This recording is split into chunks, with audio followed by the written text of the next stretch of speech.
Marcus Chen had everything: a billion-dollar empire, a beautiful family, and a life most people only dream about. But when he discovered suspicious financial activities and whispered secrets, he made an unthinkable decision: fake his own death to test the people he loved most. Returning to his mansion disguised as a poor groundskeeper, Marcus watched his own memorial service being planned. What he discovered shattered him completely. His wife and brother's betrayal ran deeper than he ever imagined. But the most heartbreaking revelation? His teenage son was the only one who truly mourned him. This emotional story explores the devastating cost of deception, the power of unconditional love, and one father's desperate quest for truth. Watch as a billionaire loses everything to gain what matters most: his son's trust and a chance at redemption. The taxi rattled to a stop in front of the iron gates, its engine coughing like a dying man. Marcus Chen pressed his face against the smudged window, his breath fogging the glass as he stared at the sprawling estate that had once been his sanctuary. The Mediterranean-style mansion stood 3 stories tall, its cream-colored walls glowing amber in the late afternoon sun. Perfectly manicured hedges lined the circular driveway, where a silver Bentley and a red Ferrari sat like sleeping beasts, their polished surfaces reflecting the cloudless California sky. It looked like ages since he'd walked through those gates as the heir to a fortune. Now he was returning as a ghost. Marcus paid the driver with crumpled bills, waving away the change. The man's eyes lingered on Marcus's appearance: the threadbare jacket with its fraying cuffs, the scuffed shoes held together with duct tape, the 2-day stubble shadowing his hollow cheeks. Marcus knew what he saw: just another man worn down by life's cruelties, invisible in his poverty. Perfect. He shouldered his battered duffel bag and approached the call box mounted on the stone pillar. His finger hovered over the button, trembling slightly. Behind that gate lived his wife, Sarah, his teenage son, David, and his younger brother, Alex. Behind that gate was everything he'd built, everything he'd sacrificed for, everything he'd loved. And now he would discover if any of it had been real. The investigation documents were still fresh in his mind: bank statements showing mysterious transfers, the private investigators' photos, the overheard conversations recorded on grainy audio files. But evidence wasn't truth. Evidence was just ink on paper, pixels on a screen. Marcus needed to see with his own eyes. He needed to know if his family's love could survive the death of his money. So he'd disappeared. Marcus Thorne Chen, billionaire tech mogul, founder of ThorneVault Security Systems, had vanished 3 months ago. The official story, crafted carefully with his lawyer's help, was a private plane crash over the Pacific. No body recovered, presumed dead. The news cycle had feasted on it for weeks: tech titan's tragic end, billionaire lost at sea, ThorneVault founder dies at 42. But Marcus Chen hadn't died. He'd simply become someone else, someone named Marcus Lin, a man with nothing but the clothes on his back and a carefully constructed cover story. A man who'd lost everything to medical bills and bad luck. A man desperate for any work, any kindness, any shelter from the storm. A man who could walk into his own home unrecognized. He pressed the button. Static crackled, then a woman's voice, not Sarah's, probably the new housekeeper. "Yes? I'm here about the groundskeeper position," Marcus said, roughening his voice, adding a slight accent. The agency sent me." There was a pause. "One moment." The speaker went silent. Marcus shifted his weight, feeling the sharp edge of his fake ID card press against his chest through his shirt pocket. Marcus Lin, age 45. Previous employment, various estates in Oregon. References, all fabricated but verified through burner phones he controlled. The gate buzzed and began to swing open with a mechanical groan that sounded like a warning. Marcus picked up his bag and walked through, each step carrying him deeper into a test he wasn't sure he wanted to pass. Because if they failed, if his family revealed themselves as the vultures his suspicious mind feared they'd become, what would be left of the man he used to be? The driveway stretched before him, lined with royal palms that swayed in the gentle breeze. He'd planted those trees himself, back when David was just learning to walk, when Sarah still looked at him with stars in her eyes instead of diamond-appraised indifference. Or had that indifference always been there, hidden beneath the glitter of his wealth? The front door opened before he reached it. A woman in her 30s stood in the doorway, her blonde hair pulled back in a severe bun, wearing a gray housekeeper's uniform. "Mr. Lin, I'm Helena, the house manager. Please come around to the side entrance. We don't use the front for staff." Staff. The word hit him like a slap, though he knew it was coming. He nodded mutely and followed her around the side of the house, his house, worth $23 million, to a modest door that led into the mudroom.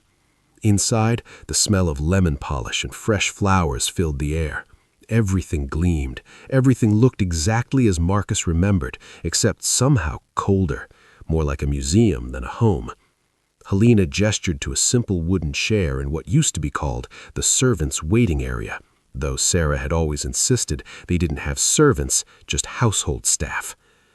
"Mr. Chen will be down shortly to interview you," Helena said, her voice professionally neutral. "Can I get you water?" "Please," Marcus croaked, his throat suddenly dry. She disappeared, leaving him alone with the ghosts of his former life. Through the doorway he could see into the kitchen, the massive Italian marble island where he'd flipped pancakes for David on Sunday mornings, the breakfast nook where he and Sarah used to share coffee and dreams before the empire grew too large and the dreams too small. Footsteps clicked on the hardwood floor, sharp and purposeful. Marcus's heart hammered against his ribs. He stood, wiping his palms on his worn jeans. Sarah appeared in the doorway, and Marcus forgot how to breathe. She'd changed her hair, lighter now, styled in expensive waves that framed her face. She wore yoga attire that probably cost more than his current fake persona earned in a month, and diamonds glinted at her ears, her throat, her wrist. But it was her eyes that struck him. They swept over him with the clinical assessment of someone evaluating livestock, not a human being. There was no recognition, not even a flicker. "Mr. Lin," she said, her voice carrying that practiced warmth she used with service providers. "Helena says you have experience with estate grounds?" Marcus nodded, keeping his eyes downcast, his shoulders hunched. "Yes, ma'am. 5 years with the Morrison estate. 3 years before that with—" "The agency verified your references," she interrupted, waving her hand dismissively. "I need someone who can handle the basics. Mowing, trimming, keeping things presentable. The previous groundskeeper left rather abruptly. A family emergency, he said. They always say that, don't they?" What would you do if you discovered your loved ones had changed the moment they thought you were gone? Drop your thoughts below. We'd love to hear your perspective. "Yes, ma'am," Marcus murmured. Sarah's phone buzzed. She glanced at it, and her expression shifted, softened into something Marcus recognized. That was the smile she used to give him, wasn't it? Warm, genuine, full of light. "I have to take this," she said, stepping away. But not before Marcus heard her answer.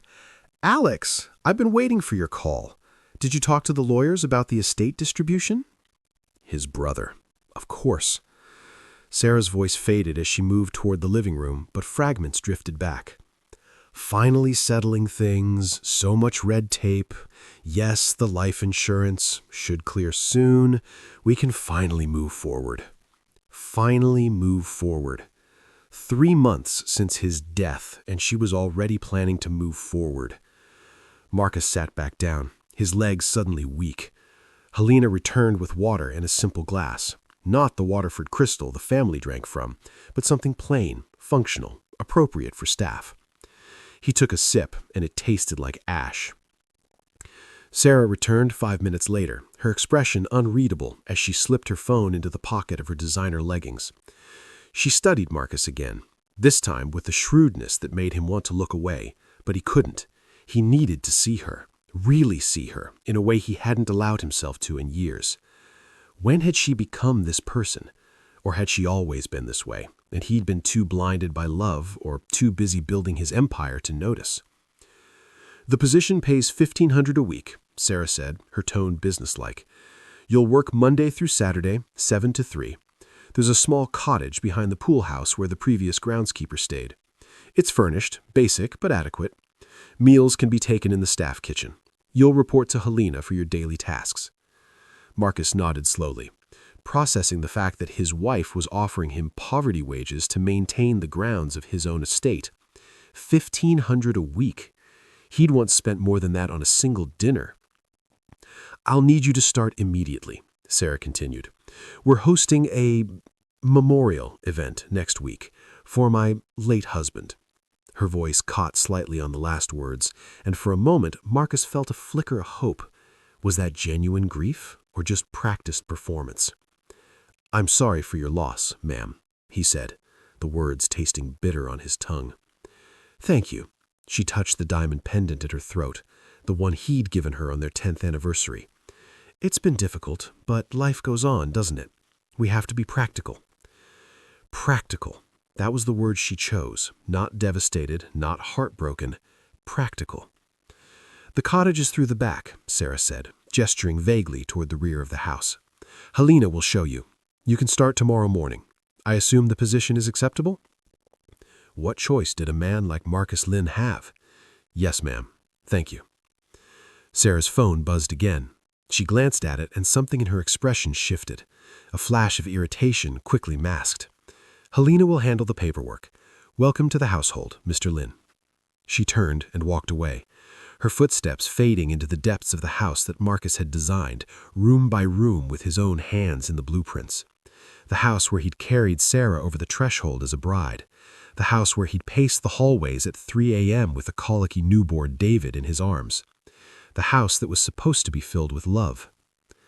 Helena appeared again, this time with a clipboard and a set of keys. "Follow me, Mr. Lin." They walked through the house, through the kitchen where Marcus had once cooked anniversary dinners, past the family room where they'd watched movies on Friday nights, through the sunroom where Sarah used to read her novels while Marcus worked on his laptop beside her. Every room held a memory, and every memory now felt like a lie. They exited through the French doors that led to the backyard. The infinity pool sparkled in the afternoon light, its surface undisturbed and perfect. Beyond it, the guest cottage stood nestled among hibiscus bushes and bird of paradise flowers. It was small, maybe 400 square feet, but charming in its simplicity. Marcus had designed it as a retreat, a place where he could escape when the pressures of business became too much. Now it would be his prison and his observation post. Helena unlocked the door and handed him the keys. "Bathroom's there, kitchenette is functional but small, linens are in the closet. Trash pickup is Thursday, put your bin by the service road. Any questions?" "What happened to the previous groundskeeper?" asked Marcus, genuinely curious. Helena's professional mask slipped for just a moment, revealing something like sympathy. "Manuel? He quit after Mr. Chen's death was announced. Said it didn't feel right staying on. He'd worked for Mr. Chen for 8 years. Took it hard. At least someone had mourned him." "I understand," Marcus said quietly. Helena nodded and left him alone in the cottage. Marcus dropped his duffel bag on the simple bed and moved to the window. From here, he had a perfect view of the main house. He could see into the living room where Sarah now sat on the cream-colored sofa, their sofa where they'd made love countless times in the early years, talking on her phone again. Her expression was animated, happy even. Marcus unpacked his few belongings, 3 changes of clothes, all deliberately shabby, a prepaid phone with no contacts, his fake ID, and a small leather journal where he'd been documenting everything since this nightmare began. He added a new entry. Day 1. Sarah doesn't recognize me. Offered me poverty wages to tend my own garden. Showed no real grief, only concern about estate distribution and moving forward. Called Alex immediately after I arrived. They're in communication about the money. I want to be wrong. God, how I want to be wrong. He closed the journal and looked out the window again. A teenage boy, nearly a young man now, emerged from the house and headed toward the pool. David. Marcus's chest constricted. His son had grown, filled out. The gangly 15-year-old Marcus remembered had transformed into a 17-year-old with broad shoulders and his father's dark hair. He wore expensive basketball shorts and carried a top-of-the-line iPhone, AirPods already in his ears as he settled into a lounge chair. Marcus watched him, drinking in every detail. Did David miss him? Did he cry himself to sleep? Did he stare at old photos and wonder if the plane crash had been quick, painless? Or had David, too, moved on with practiced ease? A knock on the cottage door startled Marcus from his thoughts. He opened it to find Helena holding a plate covered with aluminum foil. "Dinner," she said simply. "Cook made extra. Thought you might be hungry after traveling." "Thank you," Marcus said, genuinely touched by the small kindness. Helena hesitated, then said quietly, "Mr. Chen was a good employer. Fair. Kind. The staff, we miss him." Her eyes were damp. "I hope you'll be happy here, Mr. Lin, but I'll tell you, this house hasn't felt the same since he died. It's like all the warmth left with him." She walked away before Marcus could respond, leaving him standing in the doorway with a plate of food and tears burning his eyes. At least the staff remembered him with love. That was something. Marcus spent his first evening in the cottage planning his approach. He couldn't simply observe from a distance. He needed to integrate himself into the household's daily life, to become invisible enough that people would speak freely around him. Groundskeepers, maids, drivers, they were ghosts to the wealthy, present but unseen, their ears and eyes dismissed as irrelevant. He would become the perfect ghost. At 10 p.m., the main house's lights began to go out one by one. First the downstairs living areas, then the second-floor bedrooms. Marcus watched Sarah's silhouette move past her bedroom window, the master suite they'd once shared. Was she alone in that massive bed?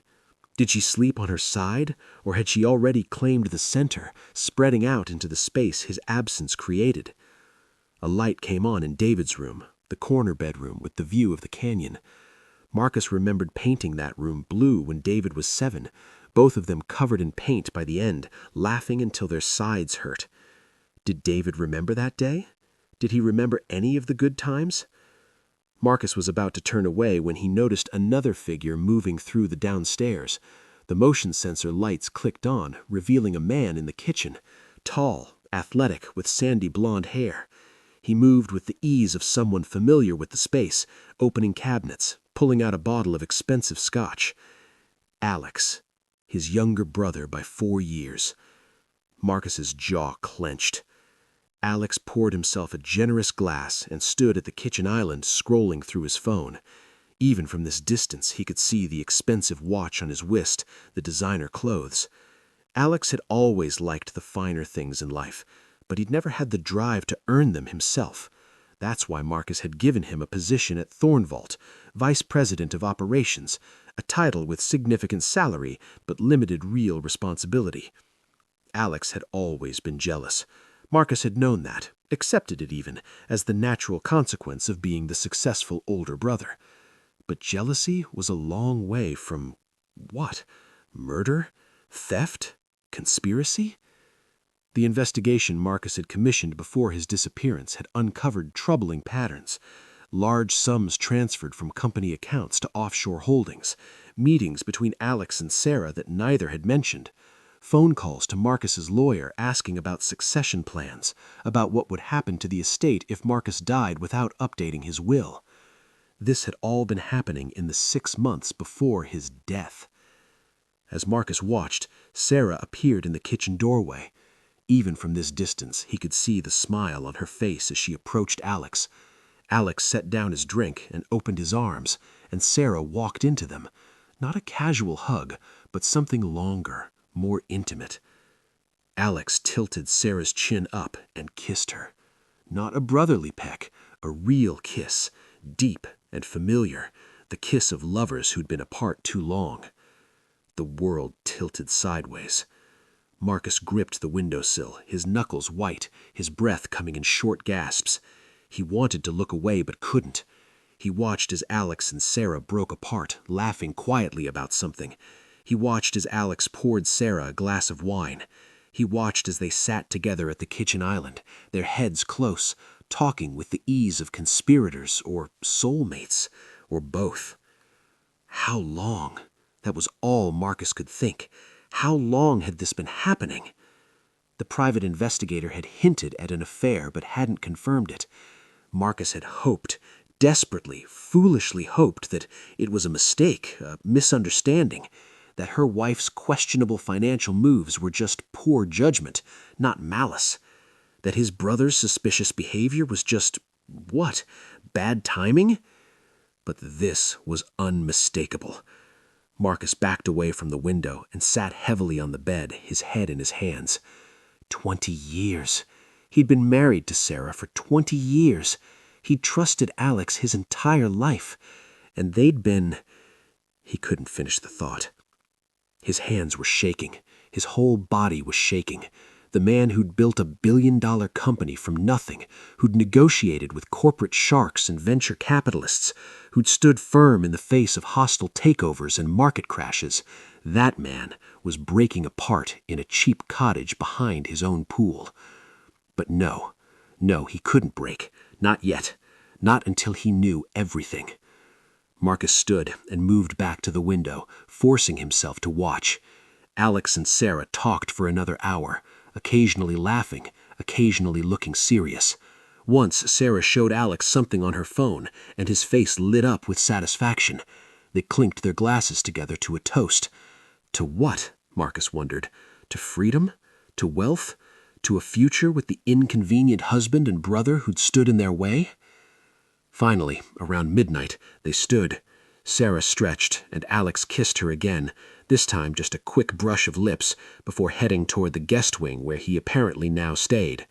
Sarah watched him go with an expression Marcus had seen years ago when she used to watch him leave for business trips. Love. Or a convincing imitation of it. Sarah turned off the kitchen lights and headed upstairs. Within 20 minutes, the entire house was dark, except for the security lights that dotted the perimeter, lights connected to the system Marcus himself had designed, the technology that made him rich. The irony wasn't lost on him. Marcus lay on the narrow bed, staring at the ceiling, sleep impossible. His mind raced through everything he'd seen, everything he'd learned, trying to piece together the timeline. When had Sarah and Alex's relationship shifted from family to something else? Had it been going on for years, hidden behind fake smiles and holiday dinners? Or was it recent, born from the proximity of grief and greed? And David, where did he fit into all of this? Was he aware of his mother's affair with his uncle? Was he complicit, or was he as much a victim as Marcus? Tomorrow, Marcus decided. Tomorrow he would start gathering real evidence. He would watch, listen, and document everything. He would become the invisible man, the ghost haunting his own life, until he knew the full scope of the betrayal. And then he would decide what came next. Outside, a coyote howled in the canyon, and Marcus thought it sounded like the loneliest sound on the planet. Morning came too quickly, announced by the harsh beep of the cheap alarm clock on the nightstand. Marcus had barely slept, his mind replaying the kitchen scene on an endless loop. He forced himself up, splashed cold water on his face, and dressed in his work clothes, faded jeans and a plain t-shirt that had seen better days. At 7 a.m. sharp, he presented himself at the main house's service entrance. Helena met him with a clipboard and a landscape maintenance schedule that made Marcus want to laugh. He'd hired a professional service to handle these grounds, a team of 6 that came twice weekly. Now Sarah expected one poor man to do it all for poverty wages. "Start with the front gardens," Helena instructed. "Mrs. Chen is particular about appearances. The memorial service is in 6 days, and she wants everything perfect." Memorial service. For him.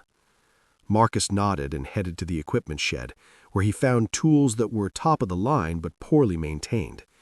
The previous groundskeeper's abrupt departure had left things in disarray. He spent the morning trimming hedges and pulling weeds, his muscles remembering the physical labor of his youth, before the money, before the empire, when he'd worked construction to put himself through college. The work was meditative, giving his hands something to do while his mind churned. Around 10 a.m., the front door opened, and David emerged, heading toward a black Mercedes SUV in the driveway. Marcus kept his head down, focusing on the hedge trimmer, but watched from the corner of his eye as his son approached. "Hey," David called out, "you're the new groundskeeper?" Marcus turned, keeping his expression neutral, his voice rough. "Yes, sir." Up close, the resemblance was striking. David had Marcus's eyes, deep brown, intense, and the same stubborn set to his jaw. But there was something else there, too, something that made Marcus's chest tight. His son looked tired. No, more than tired. Haunted. "Cool, I'm David." He extended his hand, and Marcus shook it, feeling the familiar grip. Firm, confident, the way Marcus had taught him. "Sorry about making you sir me. That's weird. I'm just heading to school." "No problem," Marcus said carefully. "Senior year?" "Yeah, last semester before college. Can't wait to get out of here, honestly." David's expression darkened for a moment, then cleared. "Anyway, the gardens look good. Better than they have in weeks." He started to walk away, then paused and turned back. "Hey, did you know my dad, Mr. Chen? You look kind of familiar somehow." Marcus's heart stopped. He forced a casual shrug. "No, sir, never had the pleasure. But I heard he was a good man. I'm sorry for your loss." David's face crumpled slightly before he caught himself. "Yeah, thanks. He was the best." His voice cracked on the last word, and he quickly turned away, climbing into the SUV and driving with more speed than necessary. Marcus stood frozen, the hedge trimmer forgotten in his hands. David missed him. His son genuinely missed him. That grief was real, raw, unprocessed. Whatever else was happening in this house, David wasn't part of it. That changed everything. The afternoon brought new revelations. Marcus was working on the back gardens, within earshot of the pool area, when Sarah and Alex emerged for what they clearly thought was a private conversation. They settled into lounge chairs, drinks in hand, voices low, but not low enough. "The lawyers are dragging their feet," Alex said, frustration evident. "They keep saying there are complications with the will." "What kind of complications?" Sarah's voice had an edge to it. "Marcus's will was clear. Everything goes to me, with trusts for David. You're executor. It should be straightforward." Apparently there's a clause about a waiting period, something Marcus added a year ago without telling anyone. If he dies under suspicious circumstances, there's an automatic audit of all company and personal finances for the 2 years preceding his death. Silence. Marcus held his breath, his pruning shears poised over a rosebush. "That's insane," Sarah finally said. "Why would he do that?" "I don't know." Alex's voice was tight. "Maybe he was paranoid, or maybe," he trailed off. "Maybe what?" "Maybe he suspected something." Another pause, longer this time. Marcus risked a glance and saw Sarah and Alex staring at each other, some unspoken communication passing between them. "That's ridiculous," Sarah said, but her voice lacked conviction. "He died in a plane crash. There's nothing suspicious about that. It was investigated. The NTSB report—" I know, Alex interrupted, "but the lawyers are being careful. They want to make sure everything's airtight before releasing the estate. It could take months." "Months?" Sarah stood abruptly, her composure cracking. "Alex, we don't have months. The payments on the Malibu house are due. The credit cards are maxed. I'm living on the household account, and it's not enough to maintain this lifestyle. I need access to the estate now." Marcus's mind raced. Malibu house? What Malibu house? And why were the credit cards maxed? He'd left Sarah with access to millions in liquid assets, plus the income from his share of ThorneVault's profits. "I'm working on it," Alex said, standing to face her. "But we have to be smart. If we push too hard, it looks suspicious. We need to act like grieving widow and brother, not what?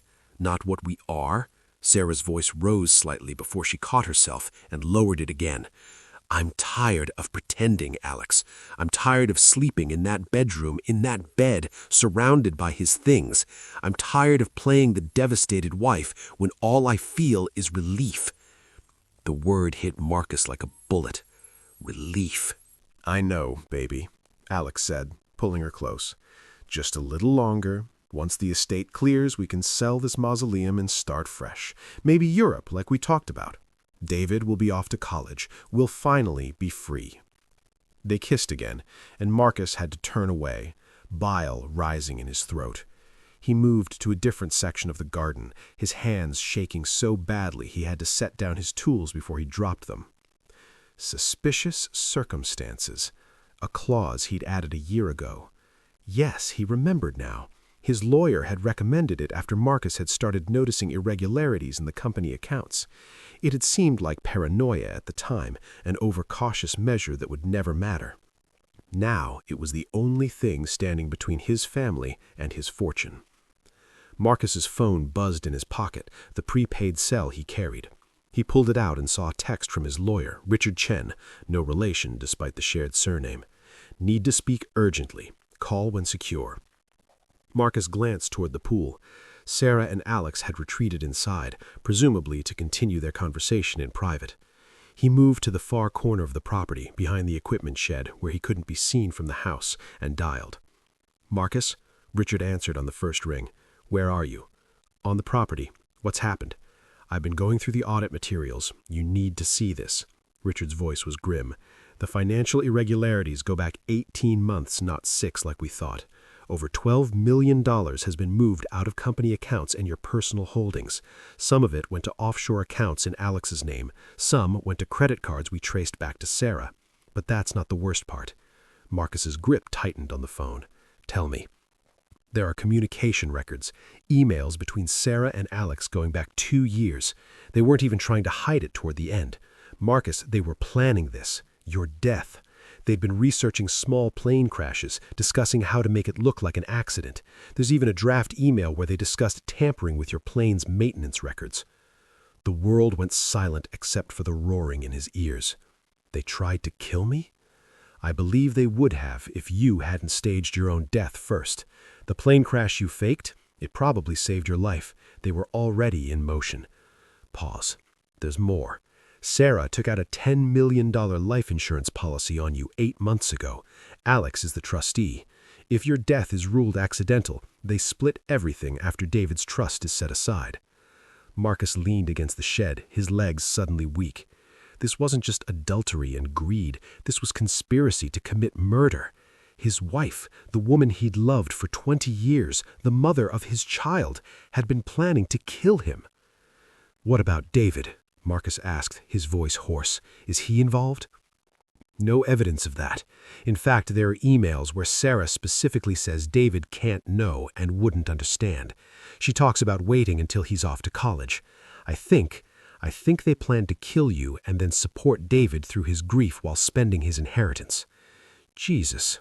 Marcus slid down the shed wall until he was sitting on the ground, in the midst of the smell of grass clippings and fertilizer, and tried to process what he'd learned.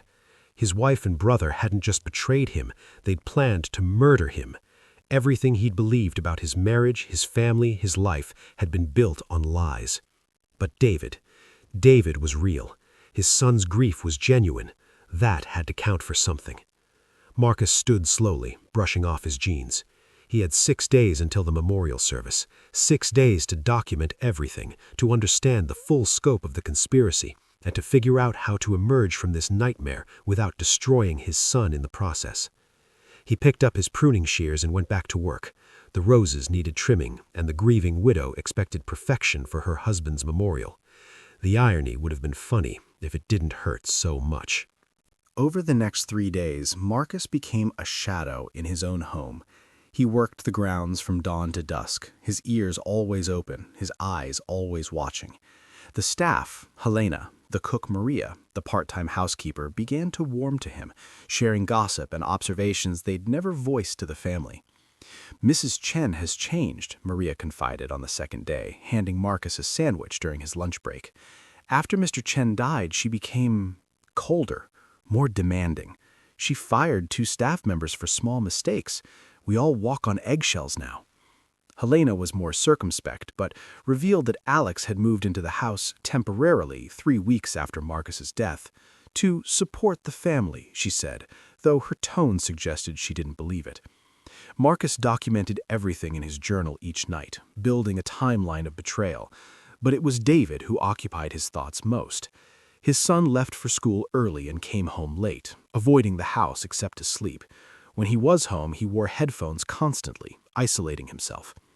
On the third evening, Marcus was cleaning the pool filters when David emerged from the house, his face flushed with anger. He stormed toward the pool area, not noticing Marcus in the shadows. Sarah followed moments later. "David, wait, we need to talk about this." "There's nothing to talk about." David spun around, his voice breaking. "How can you even think about dating already? Dad's been gone 3 months. Marcus froze, every muscle tense. "I'm not dating," Sarah said carefully. "Alex is family. He's been a comfort during this difficult time." "Comfort?" David's laugh was bitter. "Mom, I'm not blind. The way you look at him, the way he touches you, it's disgusting. Dad loved Uncle Alex. He trusted him. And you're... He couldn't finish. "You're 17, Sarah's voice hardened. "You don't understand adult relationships. Your father and I had problems long before he died. Alex and I are just what? Waiting a respectful amount of time before you make it official?" David's voice rose. "Did you even love Dad? Did you ever?" The slap echoed across the pool area. Marcus had to physically restrain himself from running to his son's defense. David stood there, hand on his reddening cheek, staring at his mother with an absolute betrayal. "I can't believe you hit me." "David, I'm sorry. I didn't mean—" "Save it." He turned and walked away, his shoulders rigid. "I'm staying at Trevor's house until the memorial. I can't be here right now." He disappeared into the house, and minutes later Marcus heard a car engine roar to life and fade into the distance. Sarah stood alone by the pool, her reflection rippling in the water. She didn't cry. She pulled out her phone and called Alex. "We need to move faster. The memorial is in 3 days. After that, we need a new plan, something more permanent." Marcus's blood ran cold. What did she mean by permanent? That night, Richard called with urgent news. "Marcus, I've been digging deeper. There's a second life insurance policy we didn't know about, one Sarah took out 6 weeks before your death. $20 million, different company, with a double indemnity clause for accidental death. If the plane crash is ruled accidental, she gets $40 million total." Jesus, how much did she think I was worth dead? More alive, apparently. But here's the thing, the second insurance company is getting suspicious. They've hired their own investigator. If they prove fraud or foul play, both policies are void. Sarah and Alex are running out of time and options. What are you saying? I'm saying they're desperate. Desperate people do dangerous things. End this, Marcus. Come back before someone gets hurt. But Marcus couldn't, not yet, because that afternoon he'd overheard Sarah on the phone saying something that changed everything. David's trust fund is the problem. Marcus set it up so I can't touch it until David turns 25. Unless David is incapacitated, then the trustee, which is me, gets full control. His son. They were talking about his son. The day of the memorial service arrived. The house filled with people Marcus had known, business associates, friends, relatives, all gathered to mourn a man who wasn't dead. Marcus worked the edges of the crowd, carrying trays of drinks for the catering staff, invisible in his staff uniform. He watched Sarah play the grieving widow with Oscar-worthy skill, accepting condolences with perfect grace. He watched Alex play the supportive brother, his hand frequently on Sarah's shoulder. And he watched David, his son, standing apart from everyone, dry-eyed and alone, lost in his grief. It was too much. Marcus had planned to reveal himself after the service to let Richard handle the legal consequences, but watching his son suffer while Sarah and Alex played their roles, something inside him snapped. He caught David's eye across the garden and gestured subtly toward the equipment shed. His son, probably grateful for any excuse to escape the crowd, followed. Inside the dim shed, Marcus closed the door and turned to face his son. David looked at him quizzically. "Did you need something, Mr. Lin?" Marcus took a deep breath. "Yeah, I need you to know that your father didn't die in a plane crash, and I need you to know that your mother and uncle have been lying to you about everything." "What are you talking about?" David's expression was confused, tinged with anger. Look, I don't know what... Marcus pulled off the cheap reading glasses he'd been wearing, ran his hand through his hair to push it back the way he used to wear it, and straightened his posture. Look at me, David. Really look at me. David stared.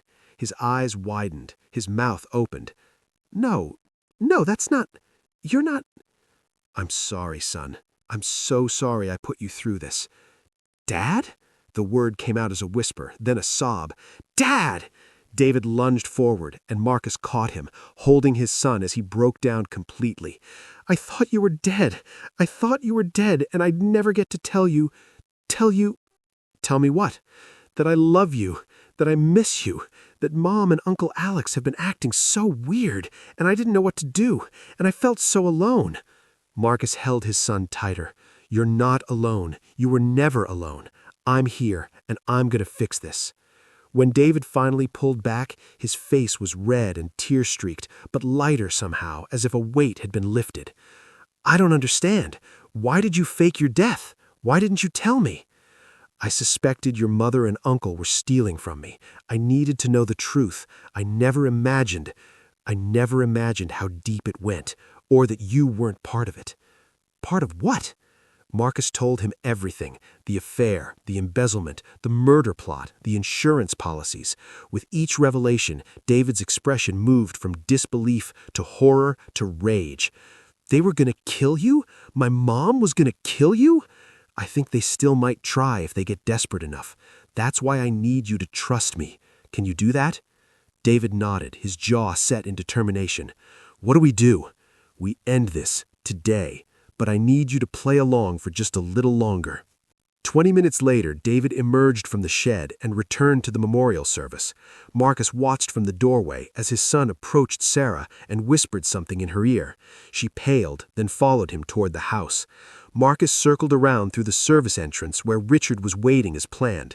Together, they entered the living room through the side door, just as David led Sarah and Alex inside from the garden. David, what is this about? Sarah asked, irritation clear in her voice. We have guests. She stopped dead when she saw Marcus standing there in the living room, no longer stooped or disguised, just himself, alive. The color drained from her face. Alex stumbled backward, his hand gripping the doorframe for support. Marcus? Sarah's voice was barely a whisper. But the plane crash, you're dead. Disappointed? Marcus asked. Sorry to ruin your plans, both of them, the plan to steal my money and the plan to kill me for the insurance. I don't know what you're talking about. Sarah's voice strengthened as she found her footing. Look, you staged your death and put us through hell, and now you're accusing us of... I have recordings, Marcus interrupted, of your conversations about the affair, the embezzlement, the insurance fraud. I have emails discussing how to sabotage my plane. I have bank records showing exactly where my money went.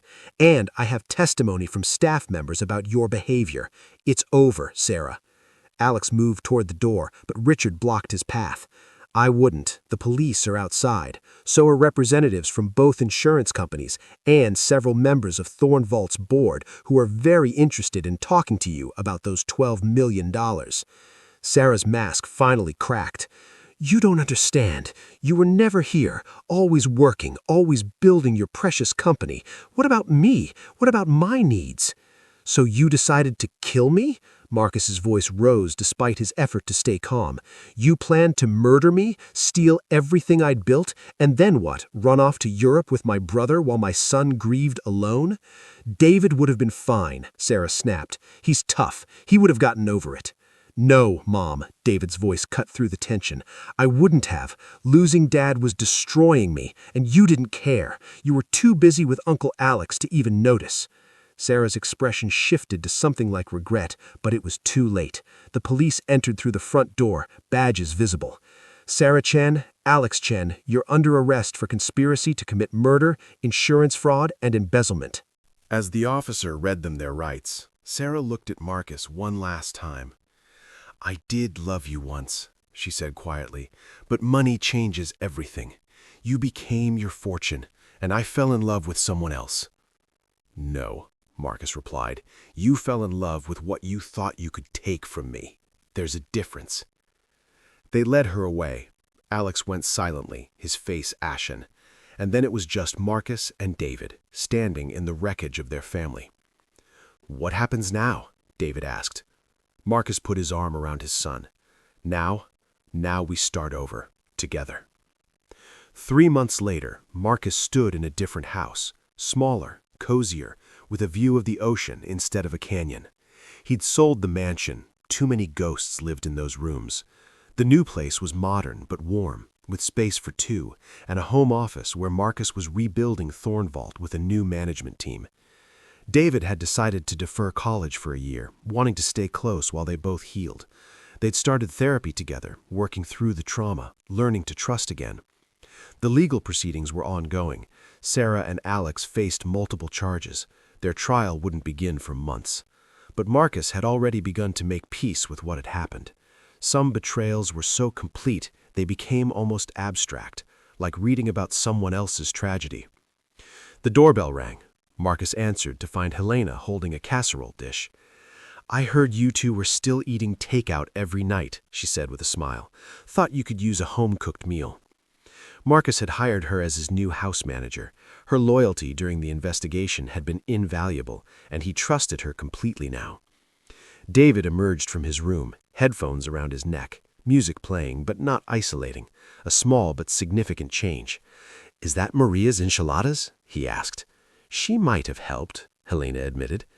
They ate together at the kitchen table, the 3 of them, talking about ordinary things. David's plans to study business, Marcus's idea for a new security product, Helena's grandson's baseball game. It felt like family, real and imperfect and honest. Later, after Helena left and David was gaming in his room, Marcus stood on the deck watching the sunset paint the ocean in shades of gold and orange. His phone buzzed, a text from Richard. "Jury selected. Trial starts next month. You ready?" Marcus typed back, "As ready as I'll ever be." He wasn't looking forward to testifying, to reliving the betrayal in front of cameras and reporters, but he'd do it, for David, for justice, for the truth.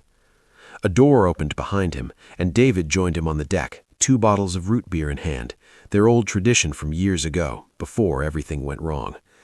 "Penny for your thoughts?" David asked, handing Marcus a bottle. "Just thinking about how much I've lost, and how much I've gained." "What did you gain? You lost your wife, your brother, your company almost collapsed." "I gained you back, the real you. We're actually talking now, really talking. When was the last time that happened? Before I died." David was quiet for a moment. "Probably not since I was 12. You were always working." "I know, and I'm sorry for that. I thought I was building a legacy for you, securing your future, but I was missing your present." "Do you regret it? The test, I mean? Pretending to be poor?" Marcus considered the question carefully. "I regret the pain it caused you, but do I regret learning the truth? No. If I died for real, you would have been raised by people who only cared about money. You deserved better. You always deserved better." They clinked their bottles together and drank, watching the sun sink lower. "Dad," said David after a while, "thank you for coming back, for fighting for us." "Always," Marcus promised. "No matter what happens in that courtroom, no matter what comes next, I'm here. We're going to be okay." And standing there with his son, watching the day end and a new night begin, Marcus believed it. Not everything could be fixed. Some betrayals left permanent scars, but love, real, honest, tested love, could survive anything. We'd love to hear from you.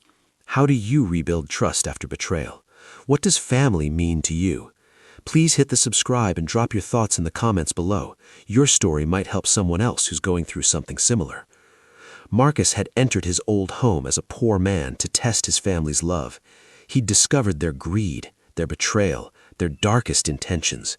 But he'd also rediscovered his son, and in doing so, had rediscovered himself, not as a billionaire, not as a victim, but as a father.